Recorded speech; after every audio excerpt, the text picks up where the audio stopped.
Race ஓட்டுறவன் யாரு, அவன் யாருன்னே தெரியாது. என் பிள்ளைகளுக்கு சைக்கிள் பந்தயம் வச்சா கூட என் பிள்ளைய ஓட்டும். நீ கொளுத்த பணத்திமிரு பதவி திமிரில் நீ தரை காரும் ஓட்டு, தரையில கப்பலை கூட ஓட்டு.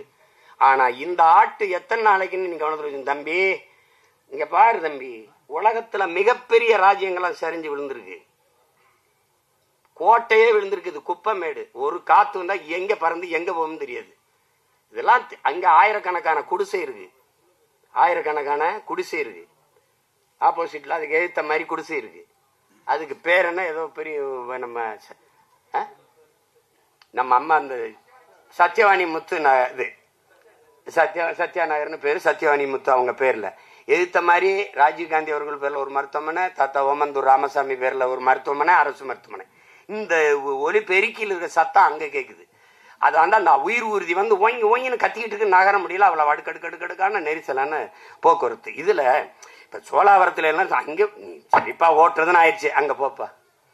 நீ உயர்ந்த உயர்ந்த முதலாளி கூட்டாண்மை நிறுவனங்கள் நடத்துகிற விளையாட்டா இருக்கு, கார் பந்தயம், அந்த அந்த சதுரங்க விளையாட்டெல்லாம்.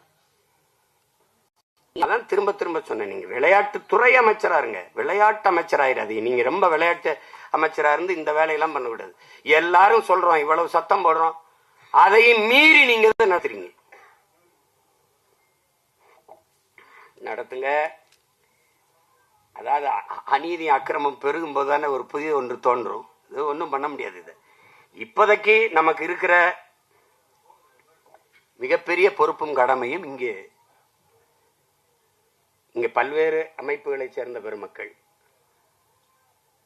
நாம் ஒரு தாய் பிள்ளைகளா பிறந்தோம், ஒரு சின்ன வீட்டில் வாழ்ந்தோம், குழந்தைகளா இருக்கும்போது பெரியவங்களானோம், படித்தோம், அண்ணனுக்கு திருமணம், இந்த குடும்பத்துக்குள்ள நெரிசலா இருக்கு, தனி ஒரு வீடு, அக்காவை கட்டி கொடுத்தோம், அவர் தனி வீடு, தங்கச்சியை கட்டி கொடுத்தோம், தனி வீடு, நம்ம ஒரு திருமணம் பண்ணிக்கிட்டோம், தனி வீடு.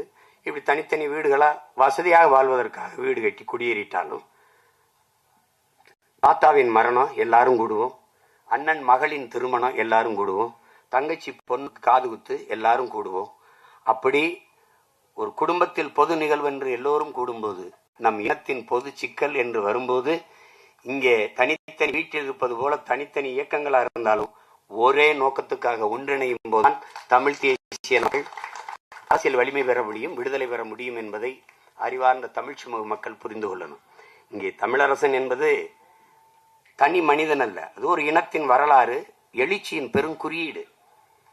அன்னைக்கு பேச தயங்கினார்கள். அந்த காலகட்டத்தில் ஐயா தமிழ்நயன் வந்திருக்காங்க, என்னுடைய அண்ணன் புகழேந்தி வழக்கறிஞர் வந்திருக்கார்கள். அவர்கள் எல்லாம் தமிழரசனை பற்றி பேசி பேசி பேசி கொண்டு போனார்கள். தீவிரவாதி பயங்கரவாதி என்று பழி சுமத்திய தலைவர் பிரபாகரனையே இந்த நாட்டில் தலைவர் என்று நிறுவிவிட்ட நாம் பெரியவர் தமிழரசனையும் தாத்தா கலியபெருமாளையும் கொண்டு போய் சேர்க்க முடியாதா என்ன? எளிதாக கொண்டு போடலாம். நீங்க ராஜீவ்காந்தி கொலையில் குற்றம் சாட்டப்பட்ட 7 பேர் விடுதலையை சாத்தியமா என்று கேட்டார்கள். அதற்கு பெரும்பங்காற்றிய என்னுடைய அண்ணன் தடா சந்திரசேகர் அவர்கள், இன்னும் மூத்தவர் இல்லை, அன்பிற்குரிய அண்ணன் புகழேந்தி அவர்கள் இருக்கிறார்கள். இங்கே பல பேர் அரசியல் போராட்டத்தில் கலந்துகிட்ட என்னுடைய தம்பி கௌதம் போன்றவர்களாம் இருக்கிறார்கள். அந்த விடுதலையை சாத்தியப்படுத்த முடியாது என்றுதான் எல்லோரும் நினைத்துக் கொண்டிருந்தார்கள். இன்று சாத்தியப்பட்டு விட்டது. அதுபோல தமிழ் தேசியமெல்லாம் வெல்லுமா, இதெல்லாம் சாத்தியமா என்று எது ஒன்றும் சாத்தியத்திலிருந்து பிறப்பதில்லை. என் உடன் பிறந்தவர்களே, தேவையிலிருந்தான் பிறக்கிறது. இந்த அரசியல் கலியபெருமாள் தொடங்கி தமிழரசன் முன்னெடுத்து தலைவர் பிரபாகரன் பெருமெழுச்சியாக எடுத்து உலக நாடுகளை திரும்பி பார்க்க வைத்த தமிழ் தேசிய அரசியல் தேவையா தேவையில்லையா என்பதை என் உயிர் சொந்தங்களிடத்திலேயே நாங்கள் அந்த முடிவுக்கு விடுகிறோம். இங்கே தமிழ் தேசியம் என்றால் நீங்க ரொம்ப குழப்பிக்கிறாதீங்க. இது நாடு தமிழ்நாடு, தேசம் தமிழ் தேசம். இங்கு வாழ்கிற மக்களின் மொழி, கலை, இலக்கியம், பண்பாடு, அவர்களுடைய தொன்று தொட்ட வேளாண்மை, அவர்களுடைய நீர் உரிமை, நில உரிமை, காட்டு உரிமை, கனிம வளம், கடல் வளம், இவற்றை பாதுகாப்பது, பெண்ணிய உரிமை, தொழில் வளர்ச்சி, பொருளாதார மேம்பாடு, இதுக்கெல்லாம் ஒரு அரசியல் இருக்கிறது. தமிழ் தேச அரசியல், தமிழ் தேச அரசியல், அவ்வளவுதான். இந்த திராவிட மாதிரி எங்களுக்கு குழப்பம்லாம் கிடையாது. ஒரு தடவை நிலப்பரப்புங்கிறது, ஒரு தடவை இனத்தின் பேருங்கிறது, அப்படி ஒரு இனமே இல்லைங்கிறது. திராவிடம் என்கிறது அன்னைக்கெல்லாம் சொல்றாரு, ஒரு திருமணம்ன்றாரு. திராவிடம்ங்கிறது கல்யாணம் தான். அதான் அது மாதிரி நிறைய இதுல இந்த நூலின் சிறப்பு என்பது வெளியிலிருந்து நீங்கள் மக்கள் வெகுவாக செவிவெளி செய்தியா தமிழரசன் என்ற ஒரு போராளியை, ஒரு புரட்சியாளரை இளைய தலைமுறை பிள்ளைகள் இன்றைய பெரும்பாலான தமிழ் மக்கள் புரிந்து கொண்டதை இது மாற்றும். நீங்க நினைக்க தமிழரசன் இல்ல, ஆகப்பெரிய நீங்க புரட்சி எங்க இருந்து வருது, போராடணும் எங்க இருந்து வருது, மானுட நேயத்திலிருந்து தான் பிறகுது. அததான் சேகுவாரா சொல்றான். அவர்கள் பசியோடு இருந்தார்கள், நான் உணவளித்தேன், என்னை மனிதாபிமானி என்றார்கள். ஏன் இவர்களுக்கு உணவு கிடைக்கவில்லை என்று கேட்டேன், என்னை கம்யூனிஸ்ட் என்றார்கள். இதுதான் தமிழரசர் பசிக்கு உணவு அளித்தவராகவும் ஏன் இவர்களுக்கு உணவு கிடைக்கவில்லை என்று கேட்ட கம்யூனிஸ்டாகவும் இருக்கிறார். இதுதான் இங்க இருக்கிறது. இதை நீங்க நல்லா விளங்கணும். எப்பவுமே ஒன்று, தலைவர் என்பவன் மக்களுக்காக போராடுகிறவன் தலைவனா இருப்பான். மக்களுக்காக போராடுகிறவன் புரட்சியாளன், மக்களை போராட தயார் செய்கிறவனா இருப்பான். ஆனால் கலியபெருமாளும் தமிழரசனும் இங்கே தலைவர் பிரபாகரனும் ஒரே நேரத்தில் தலைவராகவும் புரட்சியாளராகவும் இருந்தார்கள். நான் போராடுவதோடு அல்லாது வகுப்படுத்து. உரிமை என்றால் என்ன? உரிமை உயிரினும் மேலானது. இது எங்கிருந்து தொடங்குது? அடிமை வாழ்வினும் உரிமை சாவு மேலானது. முன்னவர்கள் சரணடைந்து வாழ்வது, சண்டையிட்டு சாவது. தலைவர் பிரபாகரன் சொல்றாருல, தமிழரசன் கலியபெருமாள் பேரை கேட்டவன் நமக்கு வர வேண்டியது. சாக பயந்தவன் தரித்திரமாகிறான், சாக துணிந்தவனே சரித்திரமாகிறான். இன்னைக்கு கலியபெருமாளும் தமிழரசனும் வீரப்பனும் தமிழின மக்களிடத்தில் வரலாறாக மாறி இருப்பதற்கு காரணம் சாக துணிஞ்சதுதான். ஏன்னா நீ எப்படியும் சாக போற, அதுக்கு எதுக்கு பயப்படுற?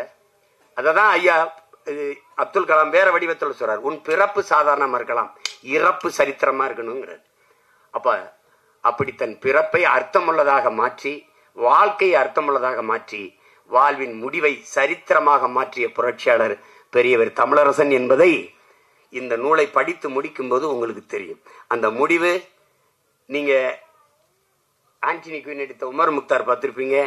ஒரு வயதான பெரியவர் போராடி அவர் முற்று பெறும்போது, அவர் தூக்கிலிட்டு கொள்ளும் போது, அவர் கழுத்திலிருந்து விழுந்ததை ஒரு சின்ன பையன் ஓடி வந்து எடுப்பான். அதன் தொடர்ச்சி நாயகன்ல அதையே திருப்பி ஐயா மணிரத்னம் எடுத்த படத்துல ஐயா கமலஹாசன் வேல்நாயக்கர் இறந்து விழுந்த பிறகு அவர் அந்த இதை அவர் பேரன் எடுப்பான், எடுப்பான். அப்படி எடுக்கும்போது அப்படி முடிப்பாரு.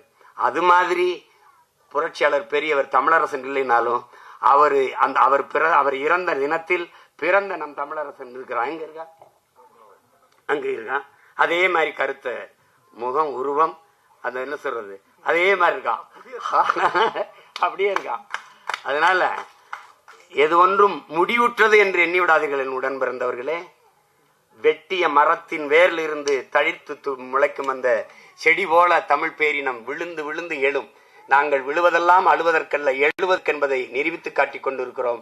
நாங்கள் விழுவோம், எழுவோம், விடுதலையாய் எழுவோம். புரட்சியாளர் கலியபெருமாள் வழியிலே, புரட்சியாளர் பெரியவர் தமிழரசன் வழியிலே, உலக பேரினத்தின் ஒப்பற்ற பெருந்தலைவன் பிரபாகரன் வழியிலே வீரமான தமிழ் பிள்ளைகள் தொடர்ந்து எழுவோம், விடுதலையாய் எழுவோம். அடிமை தமிழ் சமூகத்தின் உரிமை மீட்சிக்கு அன்னை தமிழ் பிள்ளைகள் எல்லோரும் ஒன்றிணைந்து நிற்போம். அதுதான் நம்முடைய பெரியவர். அவருடைய நினைவு நாளில் நாம் அவருக்கு செலுத்துகிற உண்மையான வீர வணக்கமாக, புரட்சிகர வணக்கமாக இருக்க முடியும். புரட்சியாளர் பெரியவர் அண்ணன் தமிழரசன் அவர்களுக்கு என் புரட்சிகரமான வீர வணக்கத்தை செலுத்துவதில் மகிழ்ச்சியும் பெருமையும் அடைகிறேன். உங்கள் அனைவருக்கும் என்னுடைய அன்பும் நன்றியும். வணக்கம். நாம் தமிழர்.